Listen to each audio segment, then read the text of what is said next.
خد بالك لو خدت واي بروتين ممكن يجي لك عقم. الواي بروتين عليه هرمون وممكن يجيب لك فشل كلوي. طبعا كل اللي انا قلته ده فاتي وهبد وفي ناس كتير قوي بتقوله.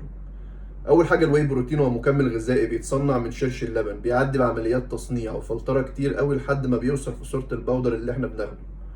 كل لما يعدي بعمليات فلتره اكتر كل لما يبقى فيه نسبه بروتين اكتر. والواي في منه انواع كتير. اول نوع وهو الواي كونسنتريت، ودوت بيكون في نسبه بروتين بتوصل ل 80%. بيزودوا عمليات التصنيع والفلتره شويه ويطلعوا الواي ايزوليت. الواي ايزوليت بيكون قليل في الكرب والدهون ونسبه البروتين فيه بتوصل ل 90%. تالت حاجه هو الواي هيدرولايزد، ودوت بيكون سريع في الامتصاص. عكسه تماما الواي كازايين، دوت بيكون ابطأ في الامتصاص وبيمتص على مدار اليوم. خامس حاجه هو الماس جينر. الماس جينر للناس اللي عايزه تزيد في الوزن وبتعاني من النحافه، بيكونوا مزودين فيه نسبه الكرب.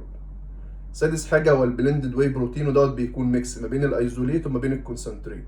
هناخد انهي نوع من كل ده؟ دوت على حسب هدفك. لو انت عندك نحافه وعايز تزيد في الوزن هتاخد الماس جينر، انما لو بتنشف او عندك حساسيه من اللاكتوز هتاخد الواي ايزوليت.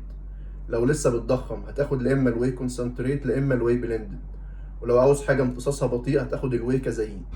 من اكتر الاسئله اللي بتتسال اخد كام سكوب، دوت على حسب احتياجك من البروتين. انت بتاخد كميه من الاكل والكميه اللي ناقصاك من البروتين بتعوضها عن طريق الواي.